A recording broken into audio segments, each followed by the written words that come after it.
back to another episode of So There's That. I am your hostess, doing the mostest, She, and we are here with It. Welcome to Derry, Season 1, Episode 1, titled The Pilot, which aired on October 26th.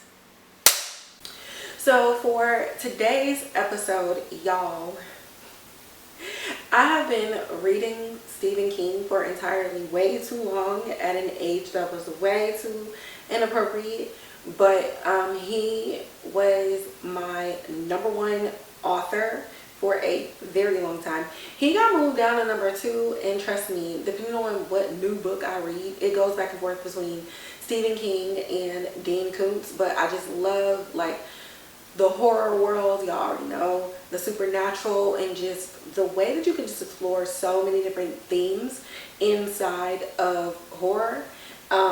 It's just absolutely incredible. He's an incredible writer. So here we are in the 2025 of things, and we are getting the origin story of one Mr. Pennywise. Now, we know that if you read the books, he crash landed on Earth in a comet or whatever, and we know that he comes back every 27 years and he be eating all the kids. And so here we are in 1962, so this is 27 years before everything that took place in the first film. So a lot of people didn't know about the book until the series came out, and it was like a bunch of different, like it was like a TV show basically before it was turned into a 2-part film focusing on the kids and everything that happened in like 1989. And then when they grew up, it was 27 years later. So here we are in 1962. The synopsis for this is a couple with their son moved to Derry, Maine, just as a young boy disappears. With their arrival, very bad things begin to happen in town. The genre is body horror, monster horror, and psychological horror. And again, this adaptation is based on the books by Stephen King, It, and it was created and developed for TV by Andy and Barbara Muschietti, as well as Jason Fuchs. The writer for this episode was Jason Fuchs. The director, Andy Muschietti. The cinematographer is Daniel Villar. Now, there's going to be a list of names that I'm going to mention now, but for every week, y'all already know the deal. I'm going to just be talking about the writer and the director and the cinematographer each of the episodes, but all of the rest of this information will be in the show notes. The fun part about some casting, right, and maybe this is just dark for me, and maybe too dark for y'all, but the fun part about the cast is that some cast names might change episode to episode. So if you're new to my channel, if you're new to the podcast, the very first time I do a recap and a review of a TV show, I list all of the people who I feel are highlighted in the full production, or what stands out the most based on the show, and then we talk about the main cast, and then from there, the main cast pretty much stays the same. So your crew pretty much stays the same, especially for these streaming shows where you're only getting 6 to 10 episodes. A lot of time the rest of your crew don't necessarily change. Cast's pretty much locked in. This is a story about an alien that eats kids. So, some of these kids is about to be shuffled in and out like a deck of Uno cards. So, just saying. But getting to the rest of the information, the production designer was Paul Dunham Osterberry, costume designer Louise M. Sequeira, sound designer Erick Ocampo, visual effects producer Steve Dellerson. Music and composition was done by Benjamin Wallfisch.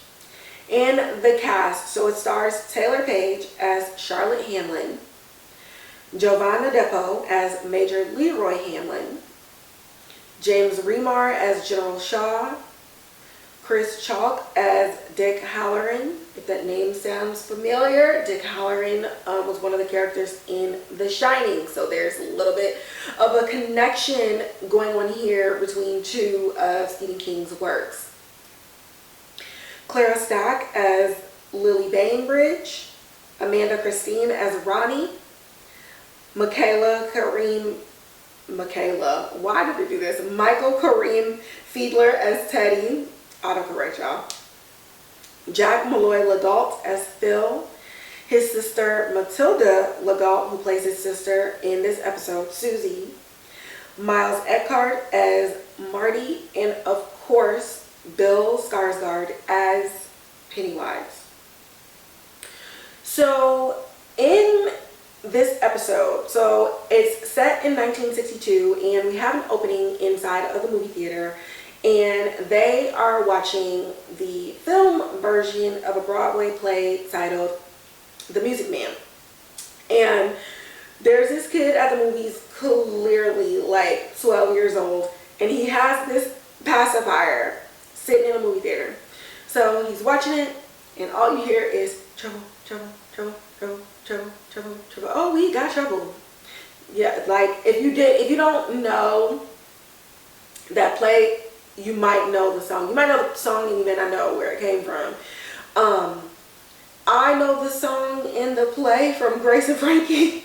And so when I saw it here, I was like, oh, it's nice to know, or at least to see clips of the origin. Like I knew where it came from, but the first time I had heard and seen that song performed was by Martin Sheen as Robert in Grace and Frankie. So I had a little nerd moment. So he's in this movie theater and he clearly did not pay. So he's sucking on his pacifier and this lady is complaining and it's a whole thing. Now, back in the day, people really took shutting the hell up and just not disturbing anybody's cinematic experience very seriously. So one of the what do you call them? What do you call those people? They look like bellhops back in the 60s, but security, I guess, to remove any type of disruptive people or whatever and address disruptive behaviors. So he runs out, he's hiding around, and the security comes out and he asks this guy who works there, like, hey, did you see a kid? He's about like, you know, yay high, looks about your daughter's age, and you know, we see this girl standing around too. And he's like, listen, I don't know, Ronnie, did you see somebody? And she looks at the kid, and who we later find out is Matty, so I'm gonna just use his name. So she looks at Matty, and then she looks back and she was like, he went that way. So she grants him a little bit of a reprieve, and he ends up coming out, but as the security guard circles right back, he sees Matty, and so Matty runs out of the theater. And so the guy's like, if you ever come back here, like, I'm gonna call the cops. It is what it is. Like, it's really not that deep, but sure. It's not that deep in 2025. So he's out, he's walking, and he is hitchhiking, and eventually a car with a family of four, so mother, father, daughter, son, ends up stopping, and they pick him up. So they're like, hey, we can take you back home. Like, where do you need to go? And he's like, anywhere but Derry. So mom's like, hey, we're going to Portland. It's your lucky day. So the little boy's in the car, and he's spelling like every word that he hears. And so the mom's like, oh, let's just show him how smart you are. So she's throwing out like all these different words. Sis picks a thing of liver, I'm assuming. And she being real weird. So Matty's just like, okay. Like, so she puts her fingers in it and it comes off like blood. And she's trying to put it in his face. And he's like, what in the absolute fuck? So he's just trying to mind his own business. And then all of a sudden, these words are like kidnap, decapitate, mutilate. Like, Matty's like, oh hell no. So he's trying to get out of the car. And he's like, y'all just pull over. And then let me out. And so mom's like, spell out. And the boy's like, O-U-T, O-U-T. So everybody in the car yelling, O-U-T, O-U-T. And so Matty realizes, like, okay, fuck. Like, I'm fucked. I can't get out of his car. He puts his pacifier on. And he's just, like, trying to get to a place where he can just block everything out. And you can definitely tell that this is a coping mechanism and a form of, like, some type of personal security that he uses to try to get out of terrifying situations. So they scream at O-U-T, O-U-T, O-U-T. And suddenly, there's a baby that also wants to get O-U-T. Clearly, it's an alien baby moving around up in Mama's stomach. And it just starts crawling out and bursts out from her coos and just is flying around all over the car. So at first you're just kind of like, okay, this thing is about to murder everybody. Like, what is going on? It's crazy. And it's just absolute chaos.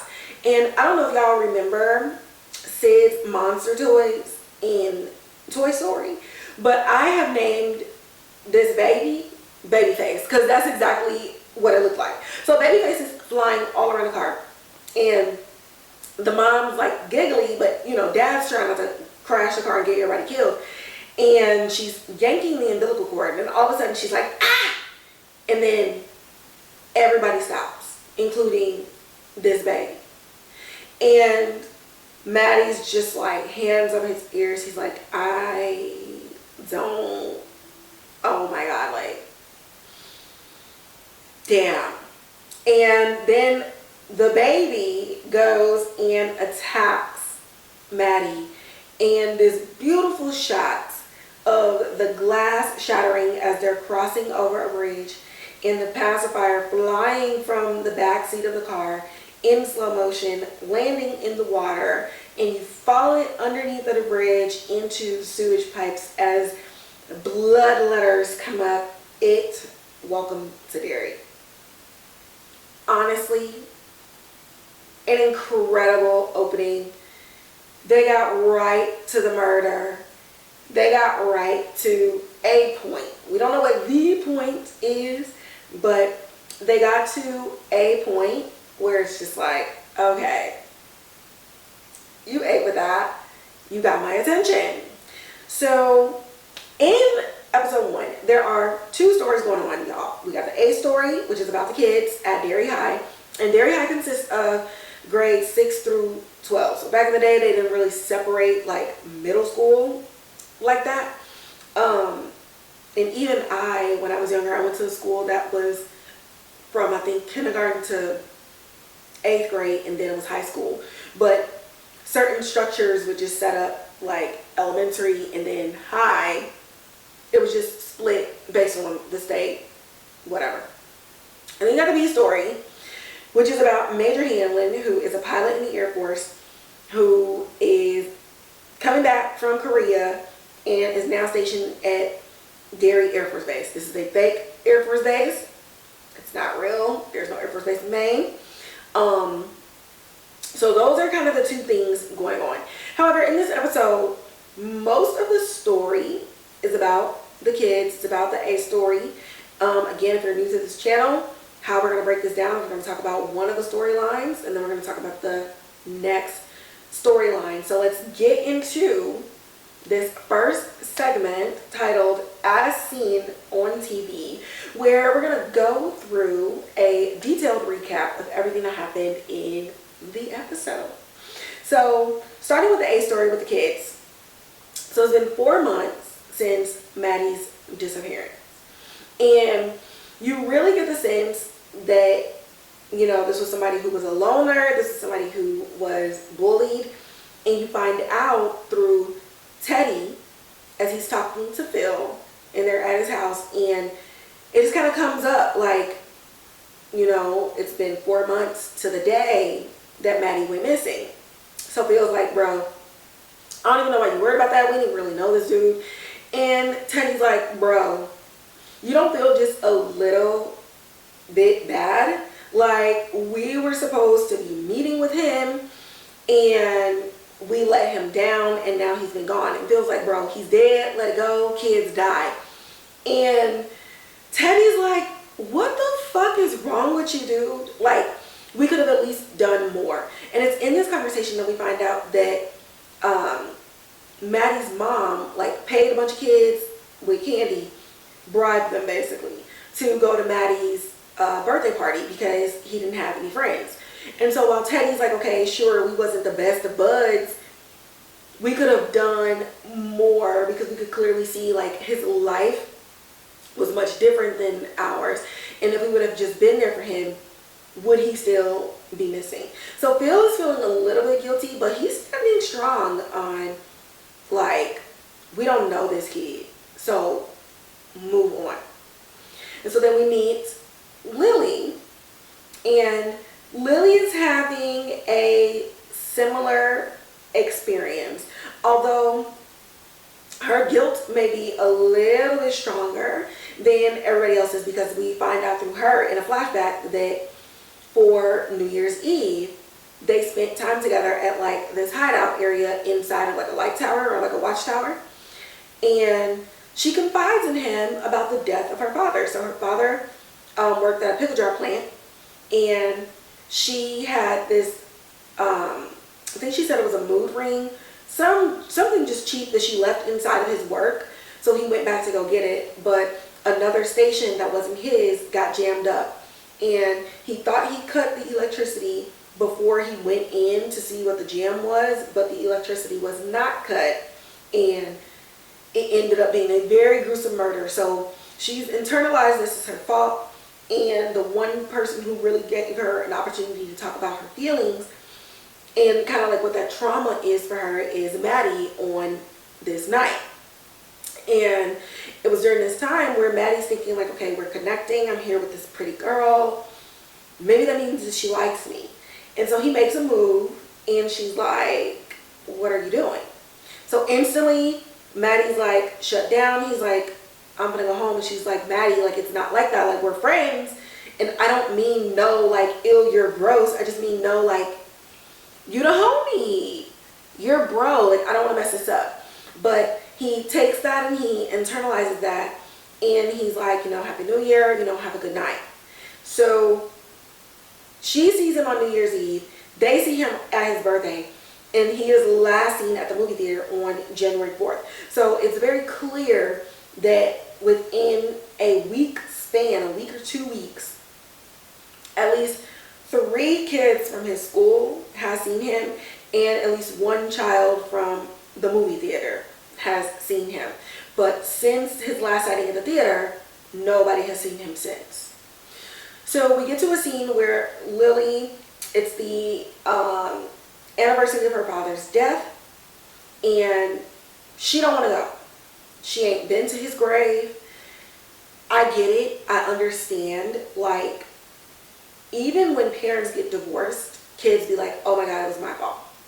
But to know that you asked your dad to go get something for you and he died because of it, like, you can only imagine how she feels.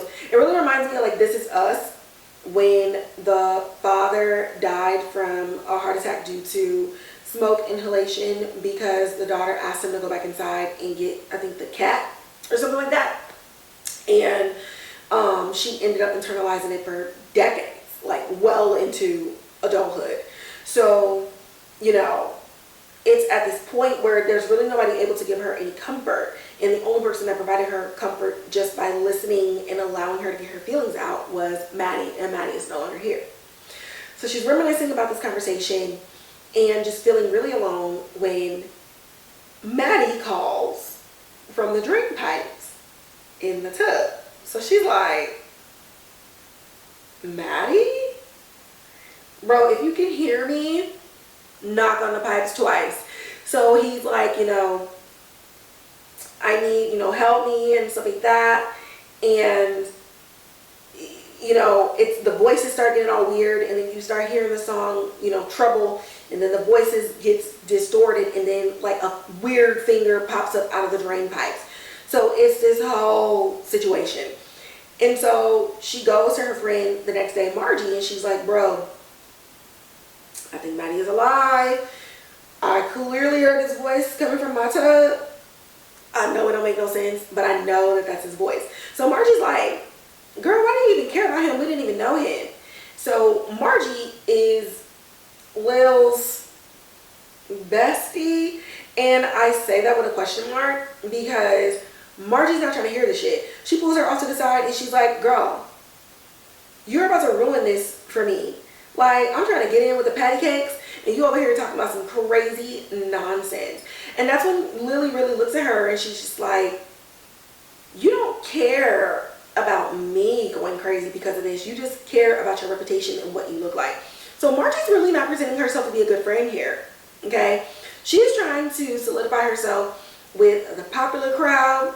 She's just happy that they are talking to her, even though she got on these glasses that she feels makes her look like a dork. But she's like, listen, I got spunk, I got wit, my hair is thick, luscious, and moisturized.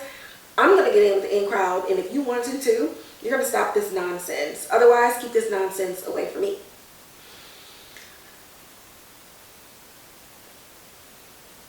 So Lily's like, all right, bro, I don't even got time for this. So she heads back to the hideout and she waits for Teddy and Phil. So I love this scene so much because kids, just across decades, like, nothing changes. Everybody thinks like their life, their childhood, their experiences are different, and it's not. And what I really like about this bike ride scene between Teddy and Phil is that you jump into the conversation with Phil being like, I'm just trying to figure out, why do men have nipples? Like, it don't make no sense. And my theory is that men have nipples just in case women can't produce kids anymore, and then evolution's gonna force us to give birth. And it's so funny because I just remember being a kid having the same conversation, like, why do boys have nipples? Like, what is it for? Like, that makes no sense. So they're riding a bike, they pull up, and they see Lilly there, and they're like, bruh, there's only one reason she knows about this place. And so of course she tells them, Matty brought us here, feels like we should have never brought him here. This is just our spot. He brought a girl here. This is the He-Man's Woman-Hated Club. And she's telling them about the experience. Phil is like, fuck out of here, lady. You are crazy. That don't even make any sense. How could he possibly fit into these drain pipes? Teddy's like, Phil. Listen, a lot of probabilities here. I don't understand everything, but there's some science behind all of this. We don't really know what's going on. They got that weird shit from over there with that Air Force base. Who knows what they be doing over there at the Air Force? I heard there's aliens, all types of shit going on. So they finish conferring, not in private because Lilly can hear everything. So Teddy walks back over and he's like, Lil, want to believe you. Can't. Gotta go, sis. So she's pissed and she ends up leaving. So we're back at Teddy's house. Teddy's in his room, and you know, after like a very weird dinner, and you can just really tell, like, just coming from a very traditional Jewish family, he still is like an odd one out. And Teddy's last name is Uris. So there's also like these little nuggets to the 1989 storyline as well, because is he the uncle of Stanley Uris? I think it was Stanley in the 1989 version. So I'm just kind of loving like a lot of the connections, and I have to do a nerd deep dive because I just love it. I'll keep it away from here. Y'all let me know if you want like the super nerd deep dive connection. But again, another little nugget there. But Teddy is just like, he's different. So he's like, listen, I got to go to my room. I need to read these comics. I can't do this. Like, this is crazy. He wants to break tradition, all these other things that kids go through. So he's in his room, and y'all, shit hits the fan very fast. Or shall I say, it hits the lamp. Because the lampshade all of a sudden is like a skin. It's like made of skin, and like specifically like the face. And it looks like a child's face. And it's like spinning around, and again, it's like this distortion of that same song from the beginning, from the Music Man. And Teddy's like, what in the fuck is going on? So he's making all this ruckus. His brother comes in, and the lamp is on the floor. It looks normal.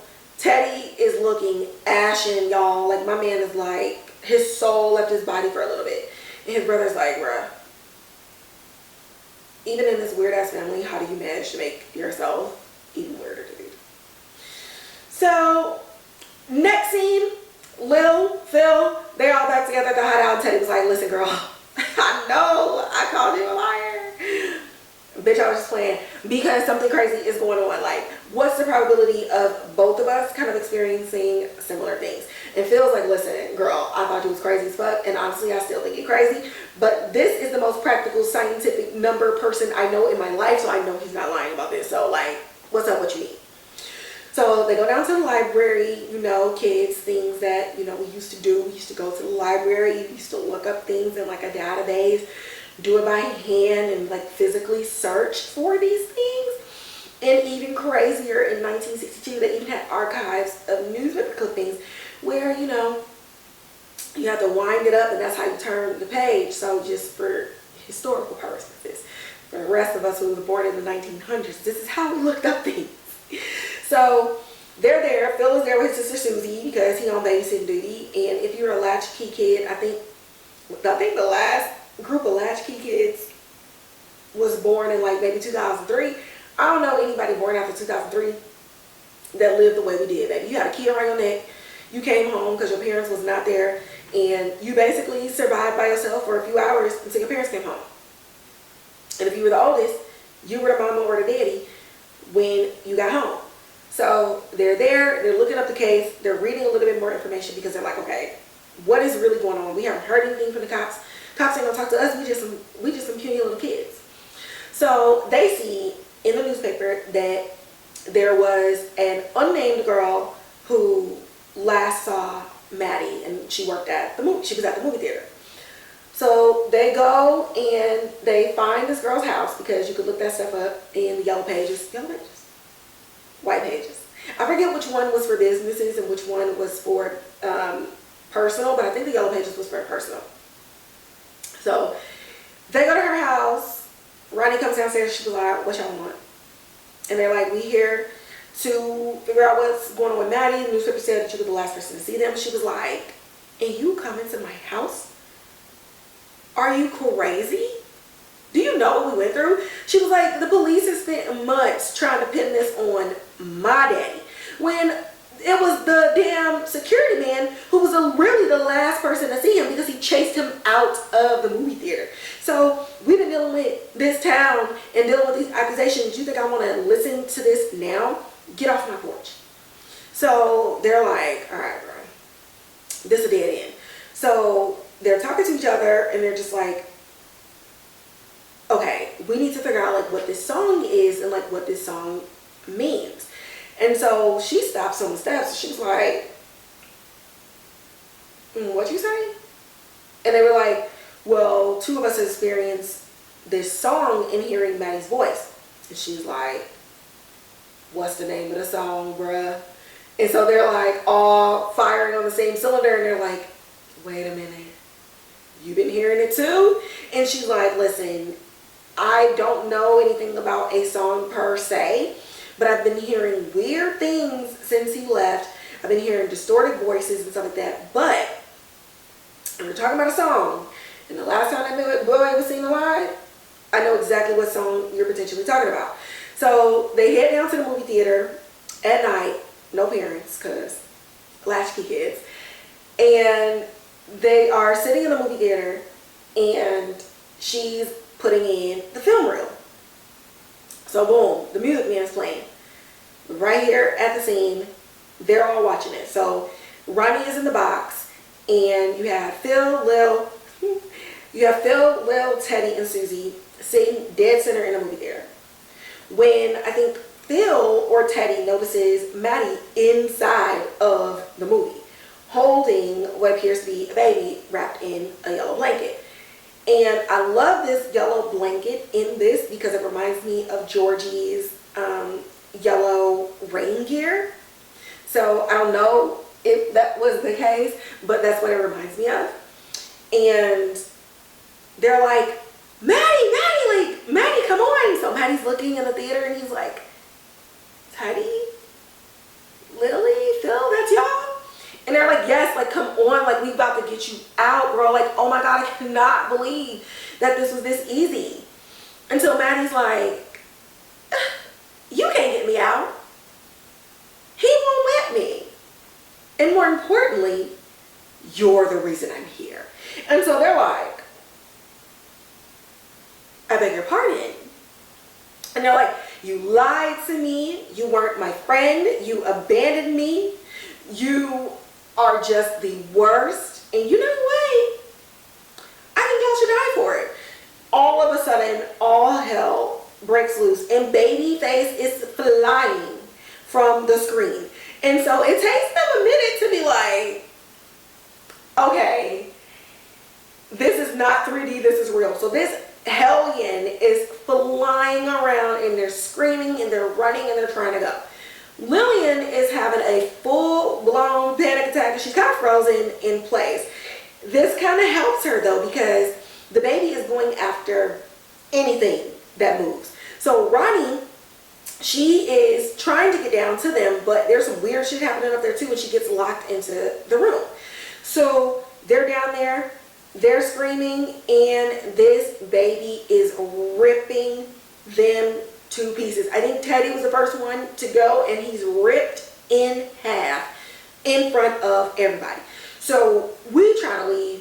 Phil's like trying to get to Susie, but Phil gets caught. Susie's hiding. Lillian gets down on the ground and she sees Susie and she's like, Susie, like, come on, like, come here, just crawl under these tables, like, crawl under these chairs. I got you, like, let's go.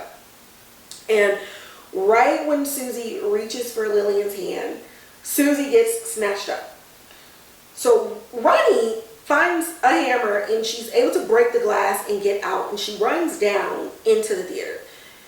Shout out to Sis, who chose to go into this massacre rather than leave the movie theater, because baby, when I tell you, my ass would have been gone running to my daddy feeling like, oh my God, Dad, like something crazy is going on, like, oh my God, oh my God. This is really showing the type of person that she is. It's really showing you like her character.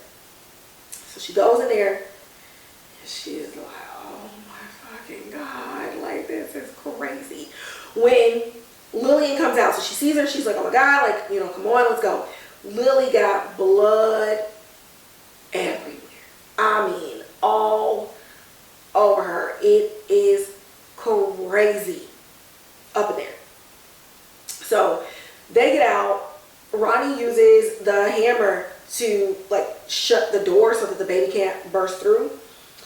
And I really love this scene because we're looking at Lil, we're looking at Ronnie, and it's just crazy. And it's just like such a pregnant pause here of like, what the fuck?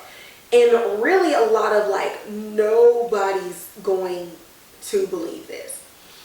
When the camera pans down as Lily looks down and little Susie's hand is still gripped in hers, torn from where her body once existed.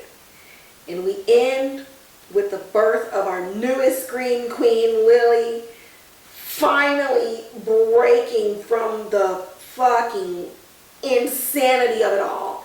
And she screams as the credits come through.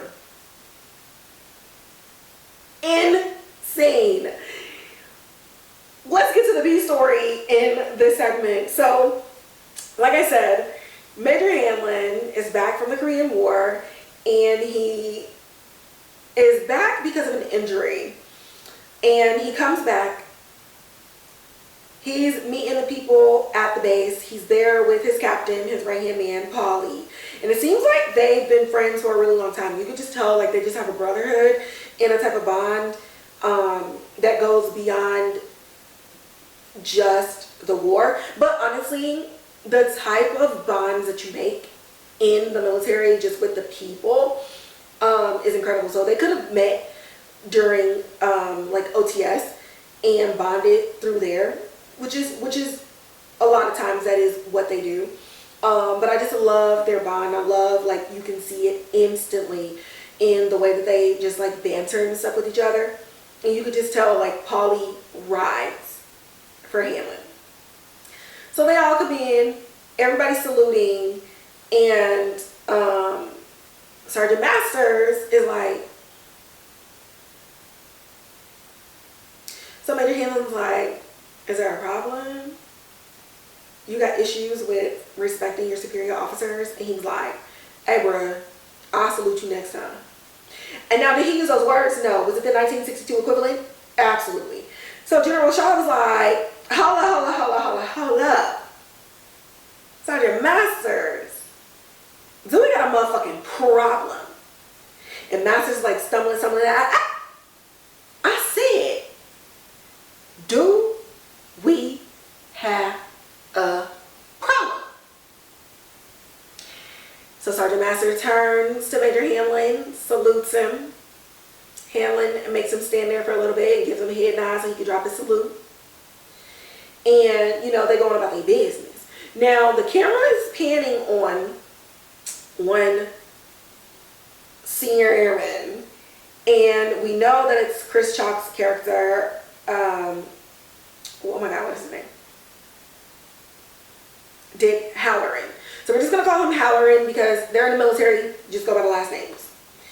And so it's like the way that the camera is working, it's just like, okay, what's happening, what's going on?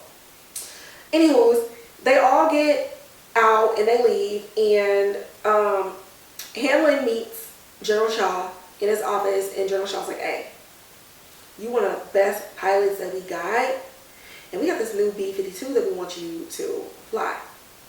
Super classified, super top secret. It's between me and you. So he's like, all right, bet. You know, I hate that I came back from the war. I didn't finish a job, but anything to do to serve and to move progress and move this country forward, you know? And boom, he goes back to the barracks. It's nighttime. He chilling, he's sleeping.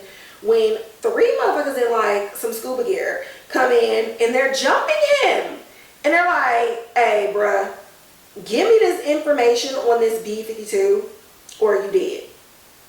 So Hanlon's like, I ain't no bitch. And I ain't one of these officers that don't know how to defend themselves, baby. I fight, okay? Not only do I fight because of my training, but baby, I fight because I have to fight all my life. You're not gonna get one on me. So he fighting back and he doing pretty good. One of the dudes was just standing at the door like, I get away. I'm here. But like, I'm not in that, because he looked like he handling both of them. And then one of them pulls a gun. And he's like, you're going to give us this information or you're going to die. So Hanlon's like, you're going to have to kill me, bruh. The fuck?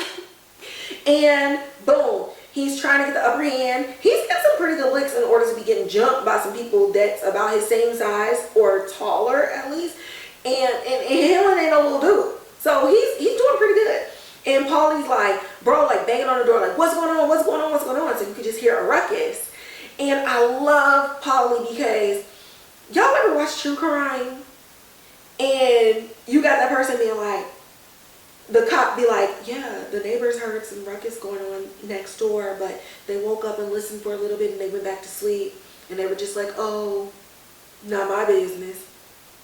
Yeah, Paulie said, hell no. He busts up in that room, he beating ass too. He don't even care. If you don't look like my homie, you're getting your ass beat. So, boom, now it's a fair fight. They hurry up and run up out of there. And Paulie's like, what the fuck? And he's like, I have no idea, bruh. I have no idea, but we finna get to the bottom of all of this bullshit. And so, that's kind of like the story that was woven in between the A story and the way that this episode kind of did it. They went back and forth with that, but I wanted to separate it out because just from the moment that he landed to this, it's very much like, what the fuck is going on with this plane?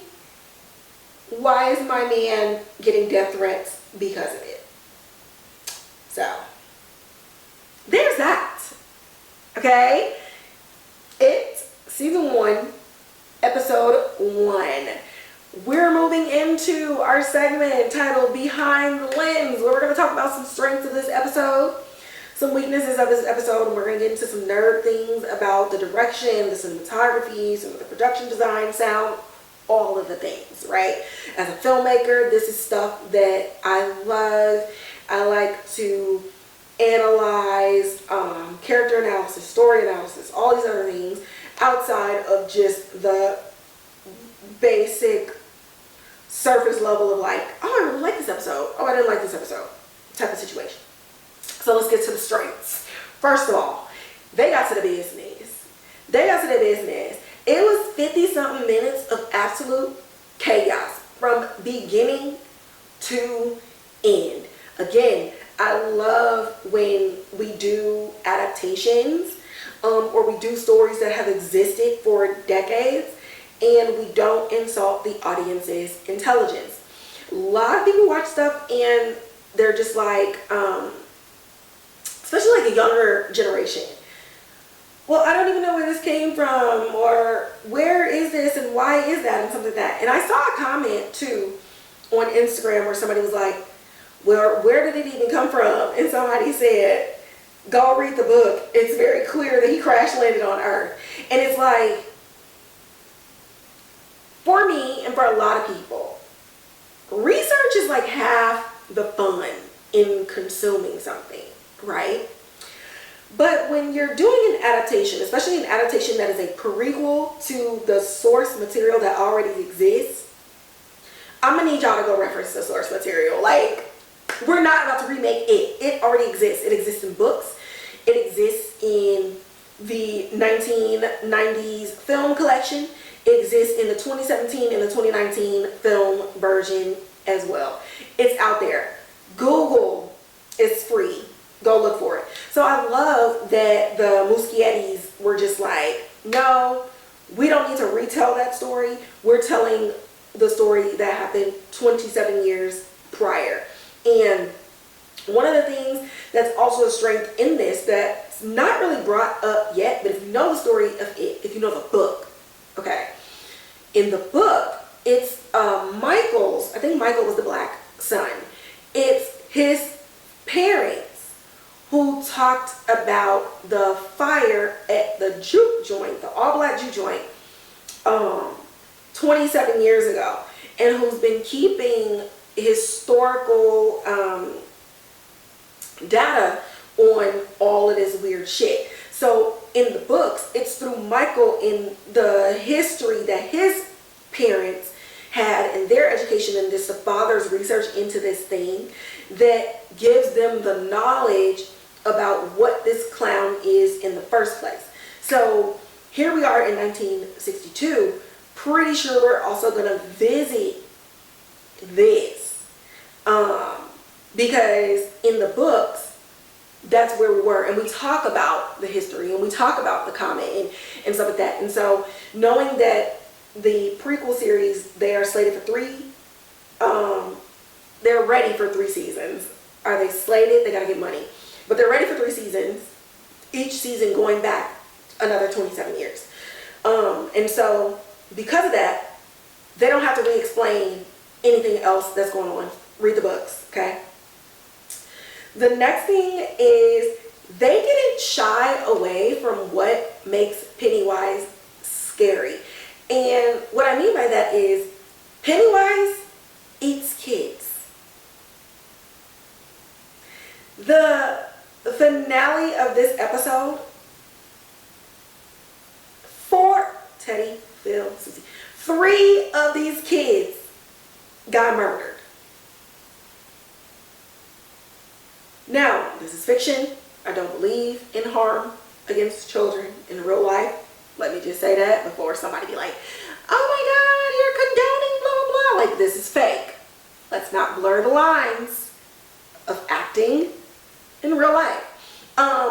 But that is what this is about. And I remember watching the movie in the, I think it was part It 2. The 2017 version, I think, is the one where they were in like the House of Mirrors and they show Pennywise chomp down on that little boy. And I'm like, finally. This is supposed to be scary for these kids. Let's go there. If this is what we're going to do, if this is the technology and the stuff that we have, and this is where we move forward, let's just go there. Like, let's stop dancing around like what that is. Television has changed. FCC stuff has changed. And then I feel like, unfortunately, in 2025, what we find, what's the word? There's just a bit of desensitization with as much like murder that goes on in this country. Like, it's wild, and I hate to say it, but I just feel like the audience these days is a lot more desensitized to these things, and so they're able to consume it in this type of media through film and television easier than in the 90s, right? It would have been crazy to show something like this gory, this level, especially against children in the 90s. I'm not going to say like gore or stuff like that because slasher movies or whatever. But everything was still like, come down with it, and then you just saw the person dead. They never really showed like getting your throat ripped out. So I like that we're going all in with the horror, right? I love the immediate connection between Matty and the kids. This wasn't something that was prolonged throughout the episode. We got right to the business, and it wasn't like 2 years later, 8 months. No, this happened over winter break. We're back from winter break. We ain't seen this kid, and these are the touch points that he has that connects these kids together. So I like that we just got right to it. How are all of these people related, and what is their relation to Matty? Love that. I will say the pacing was very consistent across the acts. We didn't linger too long on one thing more than the other. And again, getting down to the business meant spending time with these kids, spending time with what is going on with Matty and them going on their little investigative adventure the way many kids did back in the day, because parental supervision, where? And so just kind of rolling through that very well and not spending so much time on the flashbacks and the backstories and how do you know Matty and what was your relationship. We get it. He was an outcast. He got bullied. Home life was terrible. Y'all could have been better. You weren't. And now you feel guilty. Boom. Love it. Money. Loved that. I love the use of the pacifier, right? So pacifiers, again, these days, people just like, oh, put the pacifier in the baby's mouth. Pacifier does have a meaning. To pacify means to appease, to soothe, stuff like that. So that's how it got its name. But in terms of child victims and the psychology of it all, in having physical things when it comes to being victims of abuse, pacifiers can be seen and used for self-regulation, reduced anxiety, and comfort in the absence of consistent and secure caregiving. Yes, I looked this up. Because when you go through abuse, there are just a lot of things that you do to self-soothe. Blankets, plushy toys, clicking things. Like there's a lot of like physicality in what child victims will go to and physically touch that's tangible, to be like, okay, I touch this, I control this, I do this, and it's mine. And so it's that thing, it's that balm for you, even though it doesn't make any psychological and logical sense. For a child, it's just that sense of control and that sense of like something to have when you don't have that nurturing and that care that you're supposed to have when parents decide to do the things that they do to have babies. So I liked that. And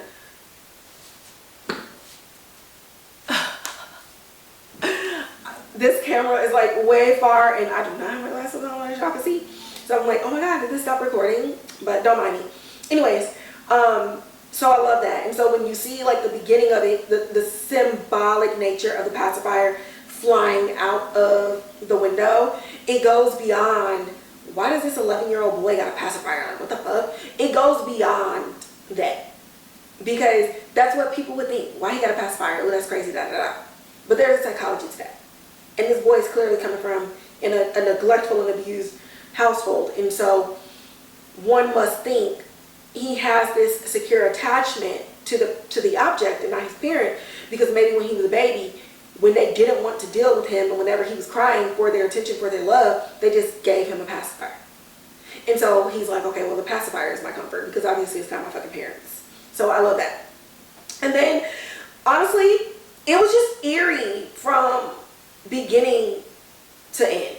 Like, was it the scariest? No, but it was just very eerie. And I think that this episode really captured like the essence of Pennywise and the monster that he is. Now let's get to some weaknesses, okay?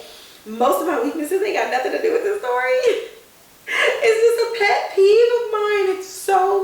It's a pet peeve. So biggest gripe is the military. Listen, I'm available to be hired, okay?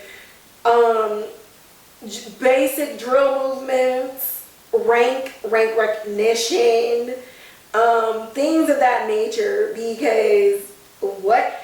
Boy, when Major Hanlon came up there and they all saluted him, I said, oh my God. So like some of them came to the position of attention, some of them didn't. I mean, salutes just like thumbs are cupping the cheekbones. Like, what are we doing? It was so bad. It was so bad. And I was just like, oh. It was irking my soul. Then General Shaw, before he left, because so for generals, installation commanders,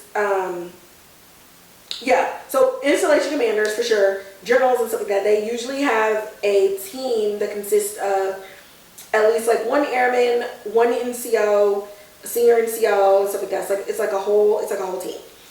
And so his driver is Senior Airman Hallorann. And so he's like, okay, let's go airman, da da da. And I'm looking at this rank insignia and I'm like, it's 1962. Is that the insignia of an airman or a buck sergeant?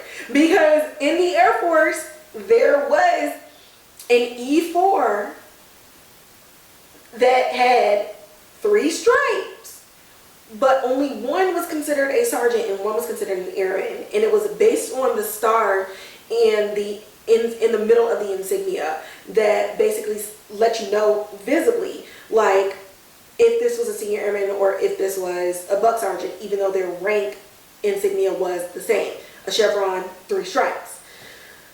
I kind of got locked in on that for a little bit. Listen, I was just like, is he an airman or a sergeant? And if he's an airman, is it the right rank? Because I think that's the modern day senior airman rank. I don't think that was the senior airman rank back then.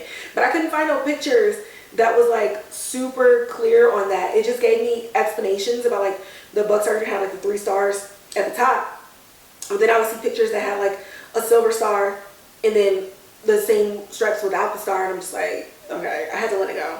But it had me gripped tight for a little bit. But whatever. Anyways, as far as the storyline goes, so I do have one thing that I wish was different. Major Hanlon's story, I think we could have done without. Not necessarily like the whole story, but I just feel like in this episode, because it was so heavily centered on the kids, the film makes a reference in this that's like, I don't know what goes on over there at that base. It could be all types of shit or whatever, like all types of weird shit, alien shit, da da da. And so that could have been our cue as an audience, like, hey, the kids might think the Air Force Base has something to do with this. everybody thinks the Air Force Base got something to do with it. Like, it's still a thing to this day. Some weird alien shit going on, the Air Force. So we could have still had that reference in that frame of mind without seeing Major Hanlon just yet, because he wasn't as prevalent. So I think we could have started episode 2 with him arriving, going through the same sequence of events, going through that same situation that happened with him getting jumped, and then he wakes up the next day, he's going into town or whatever to go get some breakfast or some shit, and in the newspaper he reads 3 children slaughtered at the local theater or some shit. So then we would have known, okay, this thing happened simultaneously at his arrival without actually having to see his arrival in the episode. I feel like the episode could have focused just on the kids, and Major Hanlon, it just could have been, like everything else, boom, boom, boom, boom. Next day, boom. And now he sees the day that he got back, or we see the day that he got back is the day that all this murder happened. And that connects the synopsis. Family comes into town. When they get here, weird shit started happening. So I felt like that's what we could have done with that. But overall, I'm satisfied. And Stephen King said he loved it. So who am I to argue with the man whose source material from which they're pulling this information? So, yeah.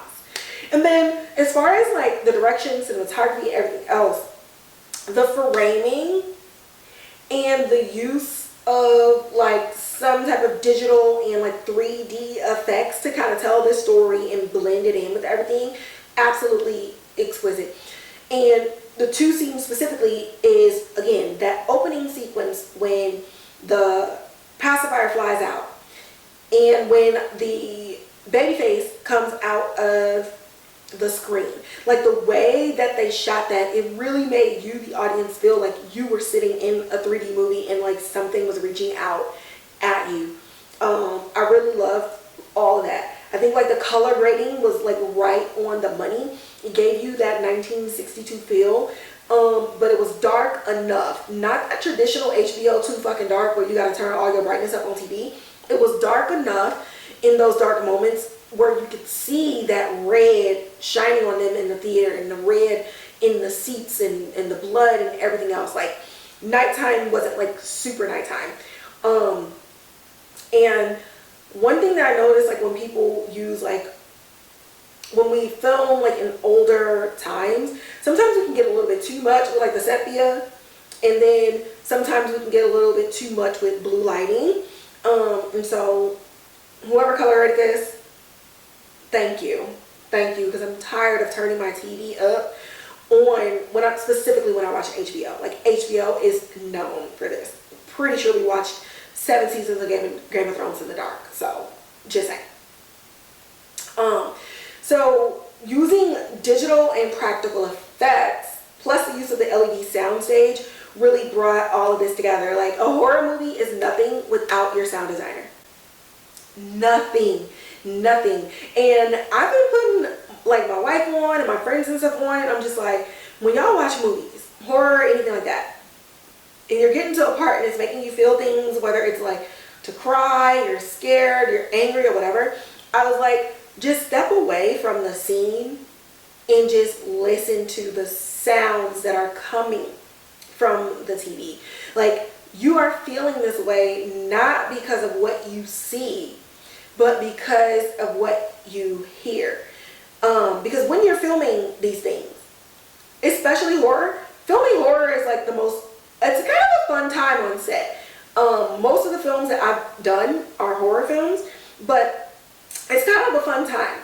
And when you're filming it, none of that sound is going on. So it's really just, everybody's just kind of locked in on the shot. You know, the actors doing their thing, the light, everything like that.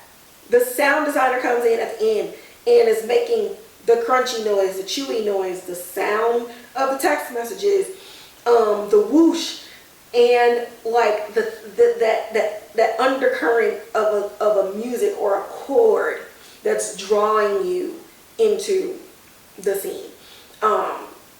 And yeah, Yeah, they did that. I'm liking it. It's not too much, and it can easily become too much because we're going back in a time where it could get silly, right? Again, going back to like slasher movies and stuff like that. The music was very loud. Like the music was a huge indicator. Something's gonna happen. I mean, Jaws, da-da-da-da, like you know something is gonna happen, right? It was obvious, and they didn't try to hide it, right? And so I feel like Welcome to Derry kind of blends when it needs to be loud appropriately, but when it's just below the audience member's conscious recognition of what's going on. I like that, and they lived in that pocket a lot.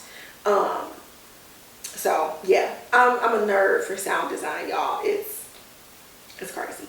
Who knows? Maybe I'll be a sound designer one day. I don't know. Add it to my resume. And then lastly, I feel like the reveals were very perfect. And not like reveals of storylines and stuff like that, but just even like that final shot with Lilly where the camera is on her and she's kind of coming back into her body, and she's looking down and the camera's looking down. She's looking down and the camera looking down. As she sees the hand, you see the hand. So it's stuff like that where it's like, I like as an audience member finding out information with the character. And when you can balance the audience having knowledge that the character doesn't have with the audience being just as blind as the character, you do a really good job. And this isn't a series that's going to be fully narrative driven, so we're not necessarily always going to be as blind as the characters are. I think we're going to have moments where we're pulled back and we're seeing like, oh no, like, yo, this is what's going on. But having the moments where it's like, okay, I want the audience to know this when they know this, solely on your director. And I felt like it was directed very well. So that leads us into our B-roll segment where we talk about different speculations, some predictions and things that we have going on. This is turning out to be a very long episode. That is crazy because I got up at like 4:30 in the morning and I gotta go to work. So I don't know why I'm still here, but you know, I expected it. I love it. I love the whole thing. So getting into this B-roll. Okay, some things, some speculation. Boom, boom, boom, boom, boom, boom, boom. Okay. I think that Ronnie is a key part of like the inception, and like she will be like a key part into maybe trapping him in the future. Because I mean, we know Pennywise ain't it. We know this. But like in the books and in like the 90s movies and stuff like that, you know, they see him inside of like photography and just captured in some form of like art medium. So I feel like this movie theater is going to be very central, and film is going to be very central to Pennywise in the way that he haunts them, but also could be in the way that he is ultimately like trapped or something like that. I don't know, but I'm feeling like that could be a thing. I also feel like the new B-52 specs holds tech from the alien ship. So yeah, I think whatever Pennywise arrived in, whether this family or whatever, I feel like this B-52 pulled from like the wreck site with some technology that they don't know shit about, and that may be the connection between Hanlon and Pennywise and then the story with his whole family and how that all is like integrated with everything that's going on. Because clearly they was about to shoot this man behind me. So like, what is it? I do think that while General Shaw was very much like, we don't do that racist shit up in here, I feel like he's using Hanlon as a pawn for the B-52, and that if something goes wrong, this is already a decorated war hero, that he can just write it off as like, you know, he died a hero in a mission, an in-garrison mission that we were using at the launch of one of our new B-52s, and it went wrong on like a safety flight. So I just don't trust him. I don't. And honestly, it could be biased because this actor, I don't ever trust him whenever I see him and stuff. Like, no offense to you, James, but I don't be trusting you. Like, it is what it is. That's your fault, not mine. And then I think Sergeant Masters, well, I think that would be obvious. I think I'm changing my mind right now. Because at first I was like, Sergeant Masters is one of the people that jumped him. But I feel like that would be so obvious. Because he clearly showed an act of insubordination. So then why would he follow that up immediately? But you know, racism doesn't make you smart. So, yeah. I don't know. I feel like that was my first mind. But I don't think it's my right mind anymore. I don't know. What are some things that I predict? Well, I think that Ronnie, Lilly, and Will, the son of Charlotte and Major Hanlon, will be the only consistent children going throughout, at least the first 3 episodes. And I love that. So if you haven't seen the posters, the kids on the poster for season 1, episode 1, and the kids on the poster for episode 2 swapped out. The only 2 kids that's on episode 2 is Lilly and Ronnie, and then we got another group of 3 kids. I love this. Get back. You know what? I'm getting ahead of myself. Anyways, I think they're going to be the only 3 until maybe like episode 5. Episode 5, I think we're going to be locked in with the rest of the children, at least in the cast. Because at some point, how many kids going to die before we really get into an investigation? Like at some point, even the parents are going to be like, okay, we need to keep our kids safe. We need to start doing, you know, all these different measures. Because nobody's doing that shit right now. Like these kids are doing whatever they want. I think after this, Lilly will get institutionalized or threatened with being institutionalized, because how do you explain this and get people to believe you? And then how will they believe you if the massacre resembles the way that your own father died? And I feel like her own mother and the authorities will try to write this off as some type of PTSD situation for her and not really take it seriously. And in that, I don't know that Ronnie will back her up publicly if that is to happen, because it could be a lot different for a little black girl. It's already different for her father being accused of doing something to this boy when the girl wasn't the last one to see him. It was that security guy chasing him out who was a white man. So I don't know that Ronnie's going to go down on this ship, but I mean, there was a mass murder at this theater. We can't escape that. But with the way that they were ripped apart and shredded to pieces, this is a thing for Lilly. This is something that already happened to her life a year prior. And I think that she's going to be so desperate to get people to believe her that it will lead to some type of let's lock her up, get her on some drugs, she needs help type of situation. I hope not, but I can see that being a thing. If not the next episode, just kind of in the future. And then lastly, I think Hallorann is going to get dishonorably discharged and framed for something. They already kind of showed him looking a little weird. And if he's somebody, and he's a character that we know exists in The Shining, because he's somebody who sees the shine, he sees the light. And he knows, and we know that he might know, that there's this thing that kills kids. He may be seen or framed in a way where it's like, well, why are you hanging out with these kids?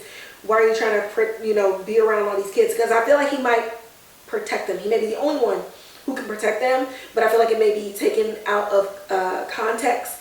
It may be used in a way to either frame him as some type of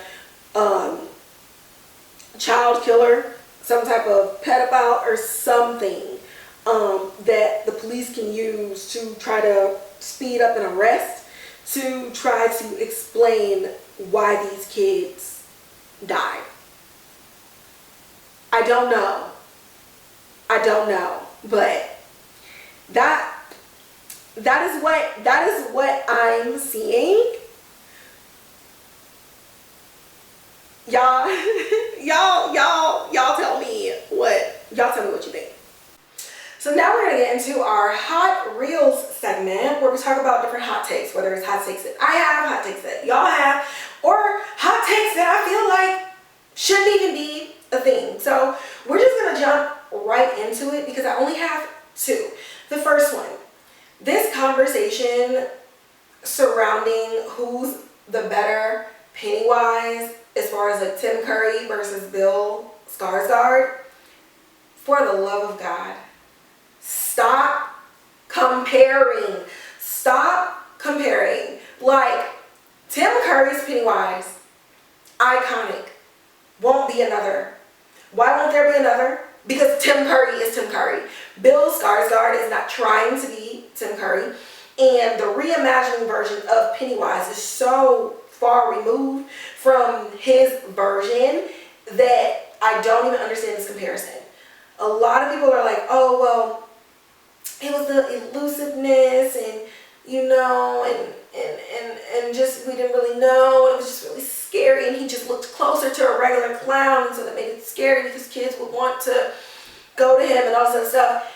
And I'm just like, I don't know what clown movie y'all saw, but in the original movie, he didn't. He was irregular. He looked like a clown that you knew something is not right, like at all with this clown. He didn't look like no regular Bozo the Clown. Like it just wasn't a thing. And so I just really need people to let go of the nostalgia and allow new art to exist in a new space. Secondly, that Pennywise was that Pennywise for that time. Again, FCC rules. The amount of stuff that you were allowed to show on TV that was approved to be on TV is much different than in 2025.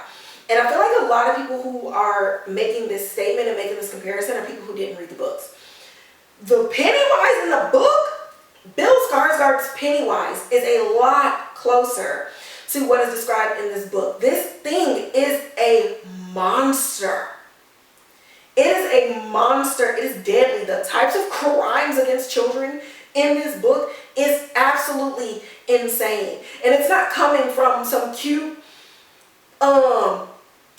clown that, you know, made you a cute little balloon or whatever. It is coming from something that cannot fully morph himself into being an entity that can blend or exist, which is why he's hiding in these sewers.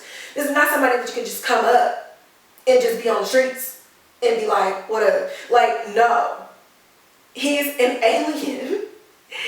And there is no context for him to blend in at this juncture. So they're just not the same.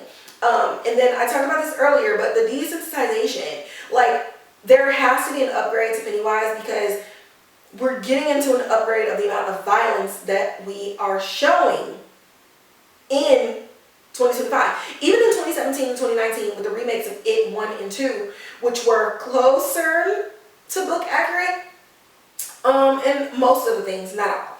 And so it's like, even then, they still played it to the vest a little bit with the violence, right? But here in It, you know, we're talking about a story where it exists that this thing has killed children. Every 27 years he comes back, he's killing children. It doesn't make sense to have these kids be alive.